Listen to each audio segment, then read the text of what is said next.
நீங்கள் போட்டியிடாத எதிர்ப்புக்காக தான் போட்டியிடலையா உங்களுக்கு கட்சியில் பதவி தரலன்னு சொல்லிட்டு?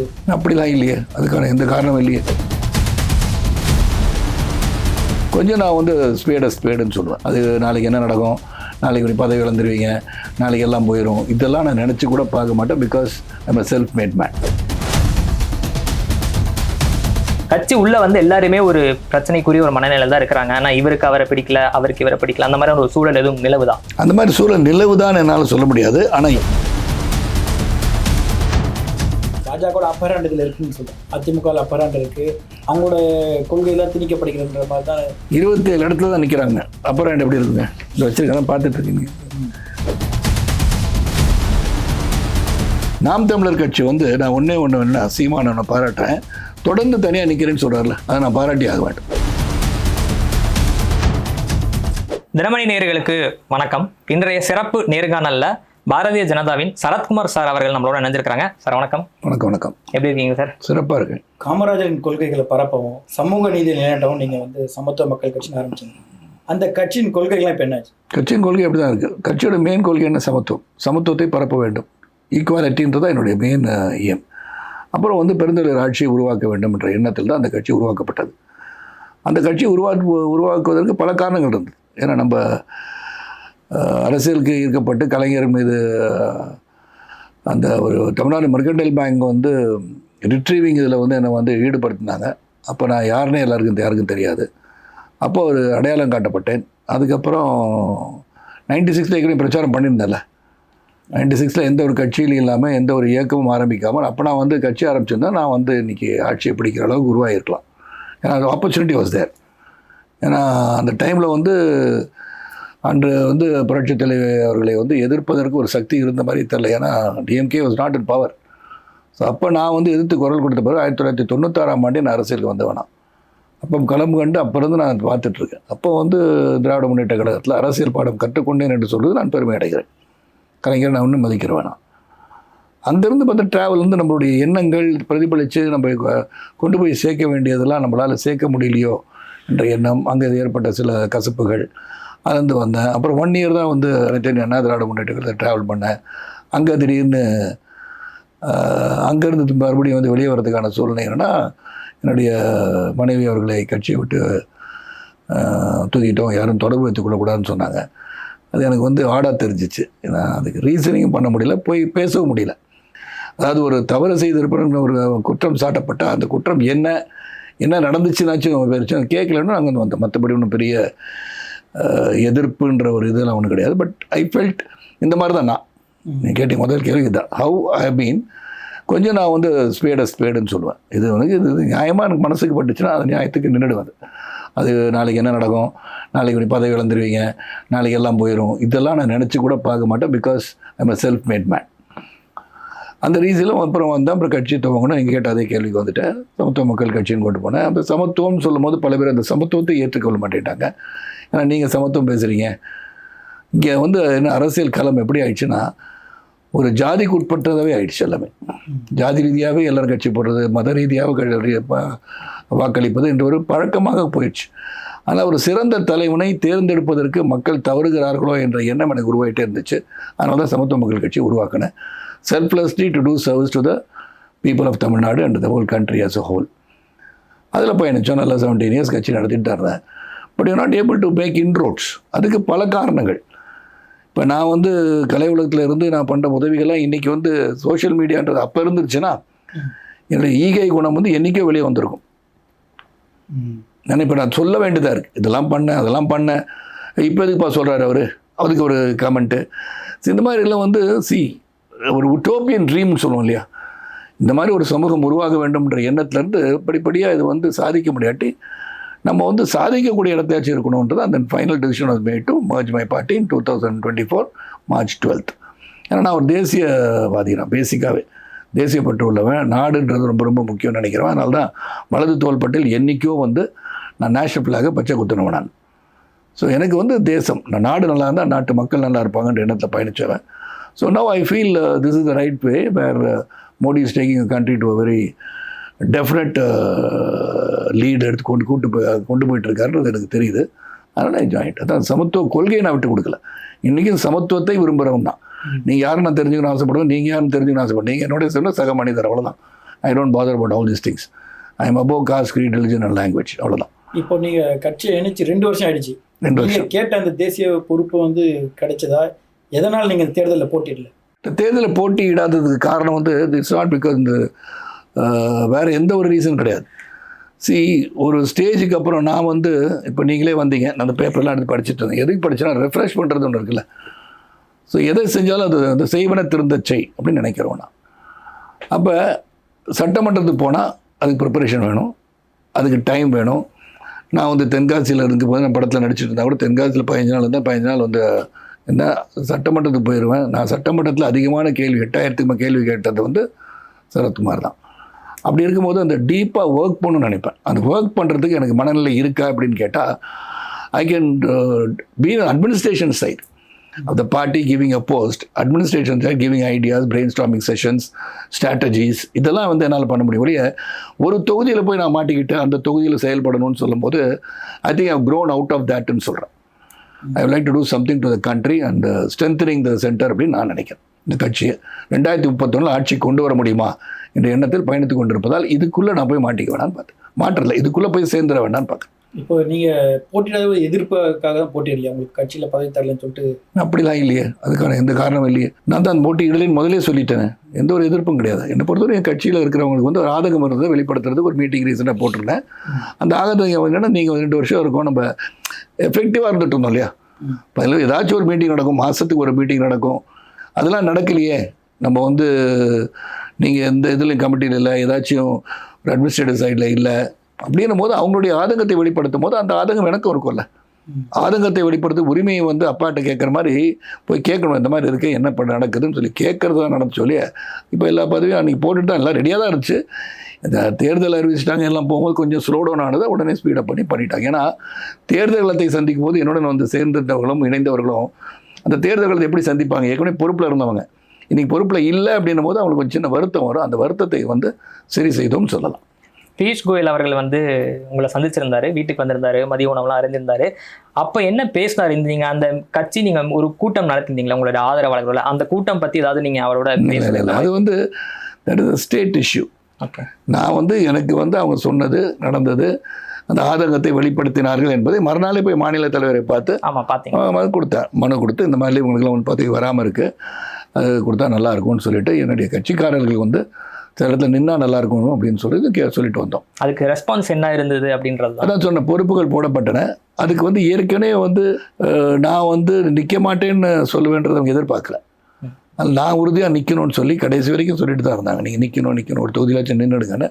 இல்லை என் கூட வந்து உங்களுக்கு பதவி சீட்டு கொடுப்போம் தான் சொல்லிட்டு இருந்தேன். அதுவும் நடக்கலன்னு பெரிய வருத்தம்லாம் கிடையாது. அவங்க போய் வேலை செய்யுங்கன்னு சொல்லிட்டு தேர் ஆன் த ஃபீல்ட் நவ்.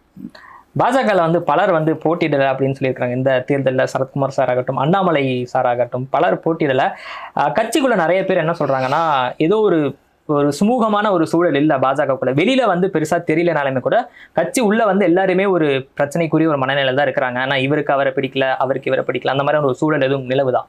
அந்த மாதிரி சூழல் நிலவுதான் என்னால் சொல்ல முடியாது. ஆனால் எந்த ஒரு தொழில் ஸ்தாபனமாக இருந்தாலும் சரி, ஒரு சின்ன கடையாக இருந்தாலும் சரி, எல்லாருமே ஒத்து போவாங்களா கருத்துலன்னு ஒத்து போக மாட்டாங்க. ஸோ அப்போ சின்ன சின்ன சிராய்ப்புகள், சின்ன சின்ன மனக்கசப்புகள் அது வரதா செய்யும். அது வந்து உறவுலேயும் வரும், எந்த ஒரு உறவுலையும் வரதான். அந்த உறவுல வந்து இந்த மாதிரி வரும்போது அதை சீர் செய்து கொண்டு அதை வந்து பெருசாகாமல் அது கொண்டு போகிறதா இயக்கமாக இருந்தாலும் சரி, தொழிலாக இருந்தாலும் சரி ஒன்று. அந்த மாதிரி சின்ன சின்ன மன வருத்தங்கள் பலருக்கு இருக்கலாம், இல்லாமல் எப்படி இருக்க முடியும்? ஒரு ஹஸ்பண்ட் அண்ட் ஒய்ஃபு 2 பேர் தான், அவங்களுக்குள்ள மனக்கசப்பு வரும்போது ஒரு பெரிய ஸ்தாபனம் நேஷனல் பார்ட்டி, ஒவ்வொருத்தருக்கும் ஒவ்வொரு ஆதங்கள் இருக்கும். அந்த ஆதங்கத்தை வெளிப்படுத்துவாங்க, சில சமயம் வேறு மாதிரி வெளிப்படுத்துவாங்க, சில கொஞ்சம் கோபமாக வெளிப்படுத்தலாம். ஒவ்வொரு உணர்ச்சிகள் வேறு. அதான் அதனால் இல்லை இருக்காது அப்படின்னு சொல்ல முடியாது. டெஃபினெட்லி அது இல்லாட்டி கட்சியே கிடையாது, உறவும் கிடையாது. ஹஸ்பண்ட் அண்ட் ஒய்ஃப் வந்து 50 வருஷம் ஒன்றா வாழ்ந்துட்டு இருக்கோம், ஒரு நாள் கூட நாங்கள் சண்டை போட்டதெல்லாம் யாரோ ஒருத்தர் போய் சொல்கிறாங்கன்னு அர்த்தம். So there has got to be some difference of opinion. அந்த difference of opinion should be set right and it should strengthen the relationship of anything, party, தொழில் எதாக இருந்தாலும். இப்போ இந்த திமுக இந்த தேர்தலில் நலத்திட்டங்களை நம்பியே வந்து களமிறங்குது. இது அவங்களுக்கு கை கொடுக்குன்னு நினைக்கிறீங்க? சரி, தேர்தலை பொறுத்த வரைக்கும் இங்கே மாறி ஓட்டு போட்டுறாங்க மக்கள் இல்லையா. ஒரு 5 வருஷம் அவங்களுக்கு கொடுப்போம், இன்னொரு 5 வருஷம் அப்படி கொடுக்கும், ஒரு பேட்டர்ன் வச்சுக்கிட்டாங்க. இப்போ அப்படி பார்க்கும்போது 2வது மத்திய அரசோட திட்டங்கள், பல திட்டங்கள் செயல்படுத்தப்பட்டு கண்கூட தெரியுதுன்னு அப்படின்னும் போது இங்கே மாநில அரசு வந்து என்னென்னா மத்திய அரசு எது பண்ணாலும் இந்த ஐவிட்டோன்னு சொல்லுவாங்க. யூஎனில் வந்து அமெரிக்காக்காரன் எதை எடுத்து பேசினாலும் ஐவிட்டோ அப்படின்னு ரஷ்யாக்காரன் நல்லதாக இருந்தாலும் வேணாம்னு சொல்லிடுவாங்க. அந்த மாதிரி இங்கே பல திட்டங்கள் வந்து இவங்க எதிர்த்துக்கிட்டே இருக்காங்க. மும்மொழி கொள்கை எதுக்கு எதுக்குறாங்கன்னு ஒன்றும் எனக்கு தெரியல. ஸோ அவங்க வந்து ஒன்றும் ஃபோர்ஸ் பண்ணல, இந்தியை ஃபோர்ஸ் பண்ணல. நீங்கள் வந்து பாலக்காட்டில் இருந்தீங்கன்னா பக்கத்தில் கோயம்புத்தூர் இருக்குன்னா நீங்கள் மலையாளம் கற்றுக்கோங்கன்னு சொல்கிறாங்க. இந்த மாதிரி ஏதாச்சும் தேர்ட் லாங்குவேஜ் ஒன்று கற்றுக்கணும்னு சொன்னாங்களே ஒழிய நீங்கள் இதுதான் கற்றுக்கணும்னு அவங்க சொல்லலை. Whereas it was there during the Congress regime. அவங்க வந்து திணிக்கிறதுக்கான முயற்சி எடுத்தது அவங்க. இவங்க one more language additional language தான். இப்போ நான் வந்து 4 சவுத் இந்தியன் லாங்குவேஜ் பேசுகிறேன், ஆங்கிலம் பேசுகிறேன், ஹிந்தி பேசுகிறேன். நான் வந்து ரஷ்யன் மொழியை வந்து சர்டிஃபிகேட் படித்தேன். அப்போ அடிஷ்னல் லாங்குவேஜ் கற்றுக்கிறதுக்கான வெளிநாடுகள் போகும்போது பேசுகின்ற வாய்ப்பு, கம்யூனிகேஷன் வரும்போது நான் வந்து உங்களுடைய தாய்மொழியில் பேசுகிறேன், அவங்க ஏன் சொல்லுங்கன்னு சொல்லி அவங்களுடைய எண்ணமே டக்குன்னு மாறிடும். ஃப்ரெஞ்சுக்காரன் ஃப்ரெஞ்சில் பேசுகிறீங்கன்னா I'll be very happy to talk to your French. ஃப்ரெஞ்சுன்னு ஆரம்பிச்சிருவாங்க. ஸோ ஒரு கம்யூனிகேஷனுக்கு ஏதுவாக இருக்கும் தான் மொழி. அந்த மொழி கற்றுக்கக்கூடாதுன்னு சொல்கிறது வந்து அது வினோதமான ஒன்று நான் நினைக்கிறேன். ஸோ அதனால் அது டீப்பாக போகாமல் என்னை பொறுத்த வரைக்கும் இன்று வந்து திராவிட முன்னேற்ற கழக ஆட்சியில் பல அமைச்சர்கள் இவங்களாம் வந்து ஜெயில் சென்று திரும்பி அமைச்சர்களாக இருக்காங்கன்னும் போது இது எதை சுட்டி காட்டுகிறது? Are we setting a wrong எக்ஸாம்பிள்னு தான் வருது. ஸோ மக்கள் மத்தியிலும் சரி, சென்ட்ரலும் சரி, இப்போ தேசிய ஜனநாயக கூட்டணியும் அதை மாற்றி அமைக்க வேண்டும்னு எண்ணத்தில் பயணிச்சிட்ருக்கோம். நீங்கள் டெல்லியில் படிச்சலாம் ஹிந்தி உங்களுக்கு தெரிஞ்சிருக்கும்னு நினைக்கிறேன். ஸோ இந்த தமிழ்நாட்டில் அப்படி தான் ஹிந்தி தெரியலன்னு ஒரு குற்றச்சாட்டு இருக்குது. இது எப்படி வந்து நிவர்த்தி பண்ணுறது? ஹிந்தி வந்து தேவையா இல்லை திணிக்கிறது தான் தப்புன்றாங்க திமுக? இந்த மொழியை கற்றுக்கொள்ளும் தவறுகளின் முதலே சொல்லிட்டேன். நான் டெல்லியில் பிறந்தனால ஹிந்தி கற்றுக்கிட்டேன்னு சொல்ல முடியாது. டெல்லியில் பிறந்தனால Hindi was easy for me to learn. அதனால் நான் வந்து தொடர்ந்து பலரிடம் பேசும்போதும் சரி அந்த மொழியை பேச வேண்டும் என்று பேசி கொண்டிருப்போம். நான் வந்து கன்னட மொழி பேசுகிறேன் எப்படி கற்றுக்கிட்டேன்? நான் பெங்களூரில் வந்து பத்திரிகையில் இருக்கும்போது பேப்பர் விநியோகம் செய்து கொண்டு இருக்கும்போது அந்த லாங்குவேஜை கற்றுக்கிட்டால் ஈஸியாக அவங்கள்ட்ட பழகலான்னு சொல்லி கன்னட மொழியை பேச கற்றுக்கிட்டேன். இல்லை நான் தமிழ் மட்டும் தான் பேசுவேன்னு சொன்னால் கன்னட மொழியை கற்றுருக்க மாட்டேன். இப்போ மலையாள படத்தில் நடிக்க ஆரம்பித்தேன், மலையாளத்தை கற்றுக்கிட்டேன்ல. நண்பர்கள் இருக்கும்போது அவங்கள்ட்ட பேசும்போது அவங்க மலையாளத்துலேயே பேசி தப்பு இருந்தால் அவன் சொல்ல இது தப்பு, இப்படி ப்ரொனவுன்ஸ் பண்ணணும்னு சொல்லுவாங்க. அப்படி தான் நான் வந்து கற்றுக்கிட்டேன். தெலுங்கு கற்றுக்கிட்டேன். So I speak. இப்போ வந்து பார்த்தீங்கன்னா சினிமாவை எடுத்துக்கிட்டிங்கன்னா நான் 5 மொழியிலும் நான் டப் பண்ணுறேன்ல. இங்கிலீஷ் தவிர Hindi, all the south Indian language நான் டப் பண்ணுறேன் என் படத்தை எல்லாமே. அப்படி இருக்கும்போது language becomes a positive and plus thing தானே என்னை பொறுத்த வரைக்கும். இந்த இடத்துல எனக்கு ஒரு 2 கேள்வி மட்டும் சார். ஒன்று வந்து இப்போ உங்களுக்கு ஒரு தேவை ஏற்படும் பொழுது நீங்கள் அதை கற்றுக்கொள்ள. இல்லை அவருக்கு முழுமையாக நான் சொல்லலை, நீங்கள் அடுத்த கேள்வி வந்துட்டீங்க. அதில் கற்றுக்கொள்ள வேண்டுமா அப்படின்றது வந்து என்னென்னா திணிக்கப்படுதுன்னு சொல்ல. நான் என்ன சொல்லணும்னா அது வந்து நேற்று கூட ஒரு ஊடகத்தில் சொன்னேன். I'm going back to Lee Kuan Yew when separation of Malaysia and Singapore took place in 1965 நினைக்கிறேன். அப்போ லீ குவான் யூ வந்து என்ன பண்ணார்னா இந்த நாட்டை வந்து ஒரு ஸ்லம் போல் இருந்தது சிங்கப்பூர். ஒன்று ஒரு காமன் லாங்குவேஜ் இருக்குன்னு பார்த்தா அப்போ யாரெல்லாம் இருந்தாங்க சிங்கப்பூரில்? Malays, Chinese and Tamils. இந்த 3 பேர் இருக்கிற இடத்துல யாரை வந்து எந்த மொழியை நாம் வந்து நேஷ்னல் லாங்குவேஜ் கொண்டு வரலான்னு பார்க்கும்போது he decided that English will be the common language. அது ஒன்று தான் எல்லோரும் யுனைட் பண்ண முடியும்னு சொன்னார். அந்த மாதிரி நீங்கள் வந்து crisscross of India Hindi மொழி எல்லாரும் பேசுகிறாங்க. நீங்கள் அதே மகாராஷ்டிரா போனால் மராட்டி பேசுவாங்க, குஜராத் போனால் குஜராத்தி பேசுவாங்க. அதெல்லாம் இருக்குது. சின்ன சின்ன மாற்றங்கள் இருந்தால் கூட Hindi is understood by everybody. ஒரு காமன் லாங்குவேஜ் இருந்தால் என்னன்றதை காங்கிரஸ் ஆட்சி வந்து ஒழுங்காக அதை கொண்டு வந்திருக்கணும். ஒரு காமன் லாங்குவேஜ் நேஷனல் லாங்குவேஜாக இல்லாட்டி அனௌன்ஸ் பண்ணாட்டி கூட ஒரு common language communication skill develop பண்ணுறது இருக்கணும்னு சொல்லி திணிக்காமல் சொல்லியிருக்கலாம். You learn your language. இந்த மும்மொழி கொள்கை மாதிரி one additional language is a மஸ்ட்னு சொல்லி ஏதாச்சும் ஒரு மொழியை கற்றுக்கலாம். நீங்கள் மலையாளம் கற்றுக்குவாங்க, கன்னடம் கற்றுக்க, ஏதாச்சும் ஒரு மொழி 3rd லாங்குவேஜ் கற்றுக்குவோன்னு சொன்னாங்க. இப்போ கூட ஹிந்தி திணிப்பு இல்லை. நீங்களே வந்து இங்கேருந்து ட்ராவல் பண்ணி போனீங்கன்னா ஹிந்தி தெரியாட்டி கஷ்டப்பட வேண்டிய நிலைமை இருக்குது. ஸோ இங்கே வந்து இப்போ some people other Maharashtra may not even speak Hindi, மராட்டியில் பேசுன்னு சொல்கிறதுலாம் நடக்குது. இப்போ பார்க்குறோம், செய்தியை பார்க்குறோம், சோஷியல் மீடியா எல்லாம் வந்தனால அந்த மாதிரி இருக்கலாம். ஆனால் பீப்புள் அண்டர்ஸ்டாண்ட் தட் லாங்குவேஜில். ஃப்ரெஞ்சுக்காரன்ட்ட போயிட்டு நீங்கள் வந்து இங்கிலீஷில் பேசினா அவனுக்கு இங்கிலீஷ் தெரியும், ஆனால் பேச மாட்டான். He will answer and only French. Because அவங்களுடைய அந்த பிடிப்பு அவ்வளோதான். இப்போ நீங்கள் சொன்னதில் வந்து உங்களுக்கு நெசசிட்டி இருந்துச்சு, நீ எனக்கு நெசசிட்டின்னு ஒன்றும் கிடையாது. அந்த மாதிரி நெசசிட்டி கிடையாது. டெல்லியில் நான் வாழ்ந்துருக்க முடியாதா? அப்படி இல்லை. எங்கள் அப்பா ஆல்ரெடியாரோட தமிழ் செய்தி வாசிப்பவராக தான் இருந்தார். ஸோ அவருக்கு என்ன ஹிந்தி நெசசிட்டி கிடையாது. செய்திகள் வாசிப்பது ராமநாதன் கணேர் குழுக்கு சொந்தக்காரர், all India radio news reader அவர். இங்கே வந்து ப்ரெஸ் இன்ஃபர்மேஷன் பியூரோவில் assistant information officer, retired information officer. எல்லா ஊடகங்களையும் பார்த்தவர், எல்லா பத்திரிகையும் பார்த்து படித்து கிடிச்சு என்ன நடக்குதுன்னு வந்து டெல்லிக்கு ரிப்போர்ட் பண்ணுறது அவருடைய வேலை. You must be knowing PIB பற்றி. அப்படி இருக்கும் என்னெல்லாம் வந்து ஒரு லாங்குவேஜ் அவர் தானே சொன்னார், ரஷ்ய மொழி கற்றுக்கூடான்னு சொன்னார். அவருக்கு தெரியும் ஹிந்தி பேசுகிறான், அந்த பையங்க பேசுகிறான்னு தெரியும். ரஷ்ய மொழி கற்றுக்கோ, சைனீஸ் கற்றுக்கோனார். ஏன்னா என்ன ஆங்கிள் அவர் சொல்லியிருக்காருன்னு யோசனை பண்ணி பார்த்தீங்கன்னா when you are trading with China, if I know the language தெரிஞ்சால் நான் எதுவுமே தெரிஞ்சிருக்க வேண்டாம், எனக்கு ஒரு மொழிபெயர்ப்பாளராக போயிருக்கலாம்ல. அதுதான் அவர் நினச்சி சொல்லியிருக்காரு. நான் அப்புறம் யோசனை பண்ணேன். ஸோ லேர்னிங் அ லாங்குவேஜ் போய் ரொம்ப டீப்பாக அதை வந்து இந்தி திணிக்கிறார்கள், எதுக்கு நம்ம எடுத்துக்கிறோன்னு தெரியல. I think country has to be யுனைட்டடாக தான் இருக்க முடியும். இப்போ என்ன பிரிவினை பார்க்க முடியுமா? இப்போ தனியாக நாங்கள் இருக்கிறோம் சுயாட்சின்னு சொல்ல முடியுமா? அதெல்லாம் முடியாது. India is a very vast country. People are looking at a country, க்ரோத்தை பார்க்குறாங்க, ஒரு பவர்ஃபுல் நேஷன் பார்க்குறாங்க இல்லையா? So many things are happening. நம்ம இங்கேயே உட்காந்துக்கிட்டு வந்து கிணத்து தவளை மாதிரி வாழ்ந்துட்டு இருக்க முடியாது. வெளிநாட்டிலையும் இப்போ என்னெல்லாம் பேசுகிறாங்க, இந்தியாவின் பெருமை எப்படி பேசப்படுகிறது நம்ம தெரிஞ்சுக்கணும். இப்போ தேர்தல் பிரச்சாரங்கள்ல இப்போ எல்லாருமே என்ன சொல்றாங்கன்னா மகளிரை மையப்படுத்தியான ஒரு தேர்தலாக இருக்க போகுது அப்படின்றாங்க. ஏன்னா பல்வேறு நலத்திட்டங்களாகட்டும், அப்புறம் அடுத்து அறிவித்திருக்கக்கூடிய அறிவிப்புகளாகட்டும் எல்லாமே பெண்களை மையப்படுத்தி இருக்கு அப்படின்ற மாதிரி ஒரு இருக்கு. நீங்க 96 இருந்தே டிராவல் பண்ணிட்டு இருக்கிறனால இந்த தேர்தலில் அது ஸ்பெசிஃபிக்காக ஹைலைட் செய்யப்படுதா, இல்லை எப்போதுமே வந்து பெண்களை மையப்படுத்தி இருக்கும்? பெண்கள் வந்து மையப்படுத்த வேண்டியது 33% அது உறுதியாக செய்யப்பட வேண்டிய ஒன்று தான். அவங்களுக்கு வந்து உரிய மரியாதை கொடுக்கணும். They are very intelligent people also.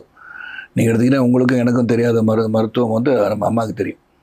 அவங்க மெடிக்கல் ப்ரொஃபஷனல் இல்லாட்டி கூட சின்ன வயசுல என்ன மருந்து கொடுத்தா குழந்தை நல்லா இருக்கும்னு சொல்லி அவங்க எல்லா டிபார்ட்மெண்ட் அவங்க இருக்காங்க. அவங்களுக்கு கவர்மெண்ட்.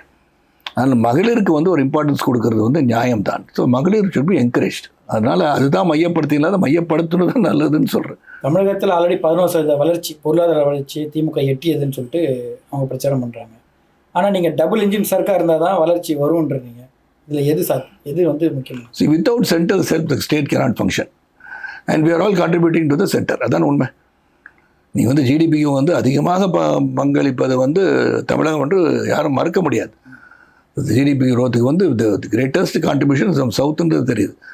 ஸோ அதனால் இந்த கண்ட்ரியாக நீங்கள் எடுத்துக்கும் போது நீங்கள் 100 ரூபா அனுப்புறீங்க, 10 ரூபா தான் கொடுக்குறாங்கன்னா பகிர்ந்து கொடுக்க வேண்டிய சூழல் உருவாக தான் நாடு நல்லா இருக்கும்னு நினைக்கிறது வந்து இதை தவறாக புரிந்து கொண்டு இங்கே ஏதோ திட்டங்களை அறிவிக்கலைன்னு சொல்கிறாங்க.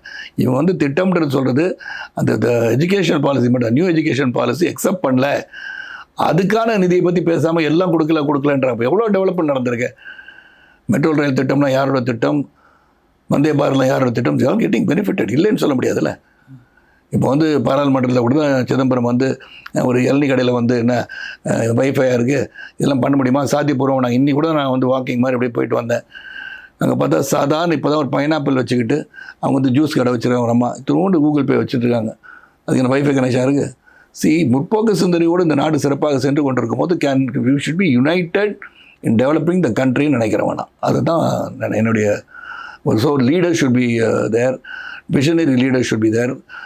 அதாவது இங்கே ஆட்சியாளர்கள் யாராக இருந்தாலும் சென்டர் வந்து தான் பேஸ். அதுதான் அவங்க வந்து சென்டரை நோக்கி தான் எல்லாமே இருப்போம். எவ்ரிதிங் எல்லாமே சென்டர் தானே, நம்ம தனி நாடு யாரும் இல்லையே. ஸோ அப்படி சென்டர் ஹேஸ் டு பி பவர்ஃபுல்லாக நம்ம யுனைட்டடாக அவங்க கூட சேர்ந்து செயல்படுவது வந்து அவங்க திட்டத்தை வாங்கணும். I'm going back to 1954. பெருந்தலைவர் காமராஜர் வந்து எந்தெந்த திட்டத்தை இங்கே கொண்டு வந்திருக்கான்னு நீங்கள் பார்க்கணும். Most of the industries developed by Kamaraj. So நான் உடனே சொல்லிடக்கூடாது சரத்குமார் வந்து அந்த ஜாதியை சேர்ந்தவர் உடனே அதை பற்றி சொல்கிறாரு. உண்மையை சொல்லணும். நம்ம நீங்கள் எந்த டேமு, பெரிய டேம்ஸும் சரி, டெவலப்மெண்ட்டு நீங்கள் வந்து நெய்வேலி லிக்னைட் கார்பரேஷன் எடுத்துக்கோங்க, திருச்சி பெல் எடுத்துக்கோங்க, ஆவடி டேங்க் ஃபேக்ட்ரி எடுத்துக்கோங்க, ஹூ பிராட் இட். ஸோ அப்போ you should be in position to ஒரு பரஸ்பர ஒரு ஒற்றுமையை வைத்துக்கொண்டு அதை வைத்து நம்ம தமிழகத்துக்கு என்னெல்லாம் கொண்டு வர முடியும் அப்படின்னு போய் அப்ரோச் பண்ணாமல் எதிர்த்துக்கிட்டே இருக்கிறது அரசியல் சொல்லி நம்ம வராமல் இருக்கிறது நல்லது நான் நினைக்கிறேன். வளர்ச்சி திட்டம் பற்றி பேசுகிறீங்க. ஆனால் பாஜக வாக்களித்தா தான் எங்களுக்கு வந்து கோவை மெட்ரோ திட்டமாக இருக்கட்டும், மதுரை மெட்ரோ திட்டமாக இருக்கும் வரும் அப்படின்ற மாதிரி மிரட்டல் தோனியில் பேசுறதா சொல்லி யார் சொல்கிறா? மிரட்டல் யார்? மகாராஷ்டிரா முதல்வர். மிரட்டல்ன்றதுல அவனுக்கு கிடையாது. பேசிக்கலி அது எங்கேயோ யாரோ ஒரு பல பேர் பல விஷயம் பேசுகிறாங்க. இதெல்லாம் நம்ம பேசிட்டு இருந்தோம் டிவேட் ஆகிடுவோம் எல்லாத்துலேருந்து. இப்போ எடப்பாடி இப்படி மாதிரி பேசுகிறாரு, அதுக்கு என்ன பதில் சொல்கிறீங்கன்னு கேட்டால் அவர் எதுக்காக பேசுகிறான்னு தெரியாது. உடனே முதல்வர் ஒரு மாதிரி பேசுகிறாங்கன்னு சொல்கிறாங்க, உதயநிதி ஒன்று பேசுகிறாங்க. இது அல்ல, நம்ம டெவலப்மெண்ட்டுக்கு மக்களுக்கு என்ன தேவை அதை பற்றி பேச வேண்டும் நினைப்பேன் நான். அதனால தான் நான் I don't go into controversial, இதை இப்படி சொல்லியிருக்கலாமா சார், அவர் இப்படி சொல்லியிருக்கலாமா சார், அது அல்ல. என்னை பொறுத்த வரைக்கும் டெவலப்மெண்ட்டுக்கு ஏதாச்சும் புதுசாக நாட்டுக்கு மக்களுக்கு சொல்வது, மக்களை வந்து பொருளாதார அடிப்படையில் உயர்த்துவது எப்படி, நாடை வந்து ஒரு முதன்மையான நாடுன்னு உருவாக்குறதுல நம்ம எல்லாம் ஒற்றுமையாக இருந்தால் அந்த பேட்ரியாட்டிசம்ன்றதை வளர்க்குறதுக்கு எல்லோரும் ஒற்றுமையாக இருந்தால் நல்லா இருக்குன்ற போது நம்ம ஏன் அதை பிரித்து பார்த்துட்டு இருக்கோம் தான் என்னுடைய கேள்வி. அதை பிரித்து பார்க்காம வந்தால் we can grow togetherன்றது கொள்கையாக இருக்கணும். அதுக்கு வந்து நான் என்ன சொல்கிறேன், அந்த தேசிய ஜனநாயக கூட்டணி வலுவாக இருக்க வேண்டும் நான் நினைக்கிறேன். இந்த பெண்களுக்கு கொடுக்குற 1000 ரூபாய் உயர்த்தப்படும் சொல்லிட்டு எல்லா கட்சியிலும் பரவலாக வாக்குறுதி கொடுத்துருக்காங்க. இது தேவையான திட்டமா? இதனால ஏதாவது பாதிப்பு வருமா? இல்லை பெண்கள் பாதிப்பு என்னை பொறுத்த வரைக்கும் என்னுடைய கருத்தை சொல்லிடுறேன். பெண்களுக்கு கொடுப்பதை வந்து வரவேற்கிறன்ற ஒரு இருந்தால் கூட தி எக்கனாமிக் க்ரோத் வந்து ஃப்ரீபி ஷுட் பி அவாய்டுன்னு தான் சொல்லுது. வெரி பேசிக் எக்கனாமிக் பிரின்சிபல் என்ன சொல்லுது, புத்தகத்தை எடுத்து படிச்சிங்கன்னா இலவசங்கள் தவிர்க்கப்பட வேண்டும் தான் சொல்கிறாங்க for the anybody's growth. But இங்கே அப்படி இல்லை. இங்கே வந்து பிலோ பாவர்ட்டிலாம் இருக்கிறனால அவங்களுக்கு வந்து உந்துதலாக ஒரு ஊக்கத்தொகையாகவும் கொடுக்க வேண்டிய சூழல் உருவாகிவிட்டது. அது டெவலப்மெண்டல் ஆக்டிவிட்டீஸுக்கு அது உருவாக்கணும். இதை மட்டும் கொடுக்கக்கூடாது. அவங்களுக்கு வாய்ப்புகளும் அதிகரித்து அந்த வாய்ப்பு மூலமாக அந்த கொடுக்கப்பட்ட உதவியிலிருந்து மேற்கொண்டு ஒரு வளர்ச்சி அடைய வேண்டும் என்பதை உருவாக்க வேண்டும். அது பண்ணாங்கன்னா நல்லா இருக்கும் நான் நினைப்பேன். இந்த தேர்தலில் வந்து தமிழ்நாடு வெர்சஸ் டெல்லி அந்த மாதிரியான விவாதங்கள்லாம் முன்வைக்கப்படுது. கீழடி வெர்சஸ் நாக்பூர் நாகரிகம் அந்த மாதிரி விஷயங்கள்லாம் பேசுகிறாங்க. ஸோ நீங்கள் எப்போ பிரச்சாரம் மேற்கொள்ளான்னு இருக்கீங்க? நீங்கள் என்ன ஒரு பிரச்சனை? நாளைக்கு வந்து என்னுடைய மாநில துணைத் தலைவர் வந்து நெல்லையிலேருந்து வந்துடுவார். நான் வந்து என் கூட பயணித்தவர்.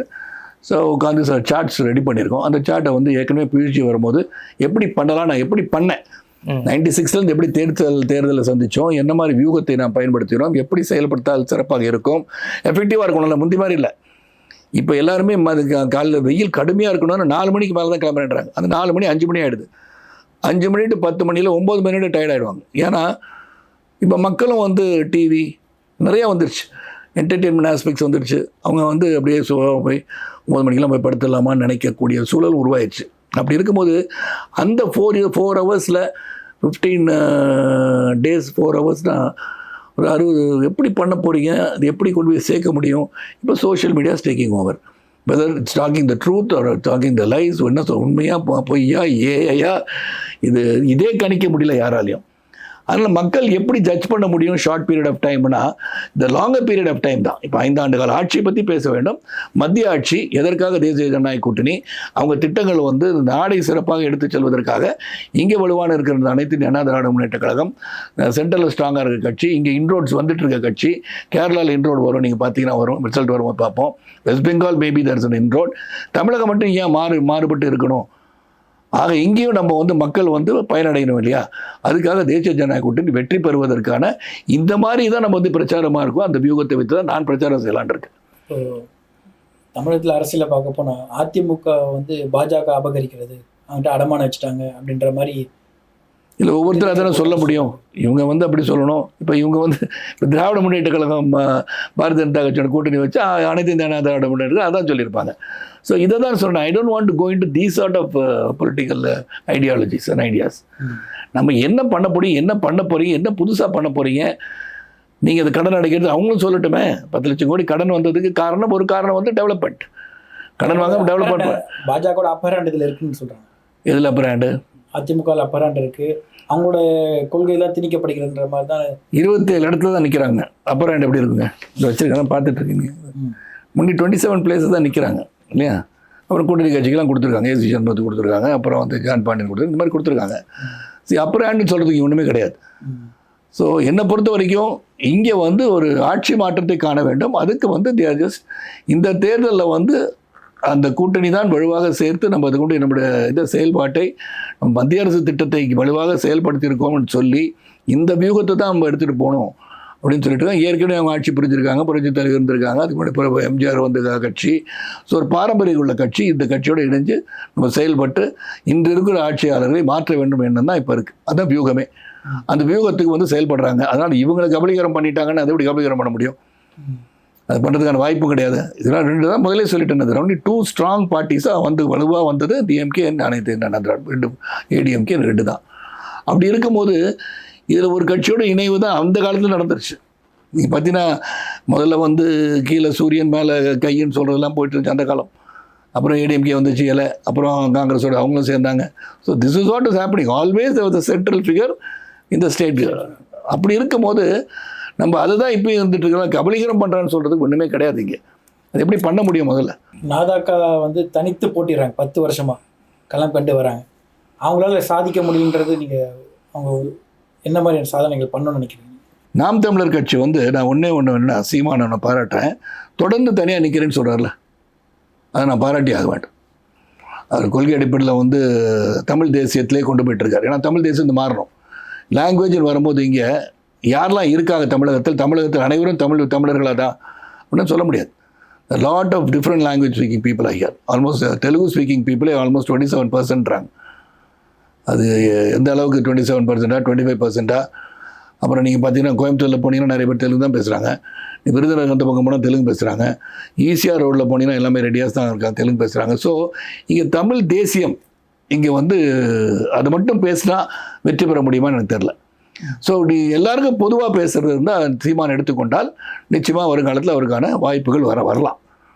ஏன்னா சீமான் வந்து ஒரு எதுக்காக நான் இந்த இதை சொல்கிறேன்னா, சீமான் சட்டி steady in what is doing. அவர் அது கொள்கை எடுத்துக்கிட்டார், அந்த கொள்கையில் உறுதியாக போயிட்டுருக்காரு. நான் தனியாக தான் நிற்பேன் தைரியமாக தனியாக நின்றுட்டுருக்கார். How is managing that I don't know, but is doing it. நான் நீங்கள் எதை முன்வைத்து பிரச்சாரம் எல்லா மக்களுக்கு தேவையானதை வந்து வச்சு நம்ம வந்து கொண்டு வந்து தான் சொல்லுவோம். அதுக்கு வந்து சென்டர் நம்ம கையில் இருந்தால் தானே பண்ண முடியும். எல்லா திட்டத்துக்கும் we need funds. So we have to accommodate ourselves, see to that center brings all this here. அதுக்கான நம்ம வந்து இதை வந்து நம்ம செயல்படுத்தணும். நான் டெஃபினட்டாக வந்து we will say இந்த வந்து தேசிய ஜனநாயக கூட்டணி வந்தால் தமிழகத்தில் என்னெல்லாம் இல்லைன்னு நானும் மனசில் இருக்கு. எனக்கு வந்து ஃபஸ்ட்டு அந்த பாதாள சாக்கடை திட்டம் த்ரூ அவுட் தமிழ்நாடு இருக்கணும்னு நினைக்கிறேன், த்ரூ அவுட் த கண்ட்ரி இருக்கணும்னு நினைக்கிறேன் நான். அது இல்லாமல் எப்படி இருக்கலாம்? நம்ம மட்டும் சுகாதாரமாக வாழ்ந்துட்டு இருப்போம், கிராமத்தில் இருக்கவங்கன்னா அப்படி தான் இருப்பாங்கன்னா அது எப்படி நியாயம்? அதெல்லாம் சொல்கிறேன். அதாவது வந்து இப்போ பப்ளிக் டாய்லெட் கொண்டு வந்தாங்க, எல்லாம் பண்ணிட்டு தானே இருக்காங்க. ஸோ அதை நம்ம என்கரேஜ் பண்ணாட்டி எப்படி? ஒரு ஸ்ட்ராங் கவர்மெண்ட் இந்த centre was got welfare to the people நினைக்கும் போது, மக்களுக்காக சிந்திக்கின்ற ஒரு ஆட்சி இருப்பதை நாம் வலுவாக கொண்டு வந்து நாம் தமிழகமும் சிறப்பாக இருக்கிறது, அவங்களோட கைகூர்த்து செயல்பட்டால் சிறப்பாக இருப்போம் என்பதற்கு தான் தேசிய ஜனநாயக கூட்டணி வாக்களித்து மக்கள் வெற்றி பெற செய்ய வேண்டும் என்று நான் கேட்டுக்கிறேன். மக்களை சந்திக்காதவங்க எப்படி தலைவனாக இருக்க முடியும்? 41 பேர் வந்து இறந்துருக்காங்க அப்படின்னு சொல்லும் போது நீங்கள் அவங்கள போய் பார்க்கறதுக்கு வந்து ஒரு க்ரௌட் அவங்களால கண்ட்ரோல் பண்ண முடியாதுன்னா நீங்கள் எப்படி தலைவனாக இருக்க முடியும்? ஜனநாயகம் படம் வந்து பல மாதங்களாக நிறுத்தி வைக்கப்பட்டதற்கு பாஜக மேலே தான் குற்றச்சாட்டு. சென்சார் போர்டு வந்து என் படம் ஒன்று இருக்குது, அடங்காத என் படத்தை ரிலீஸ் பண்ணி கொடுங்க. நான் வந்து பாரதிய ஜனதா கட்சியில் தான் இருக்கேன்.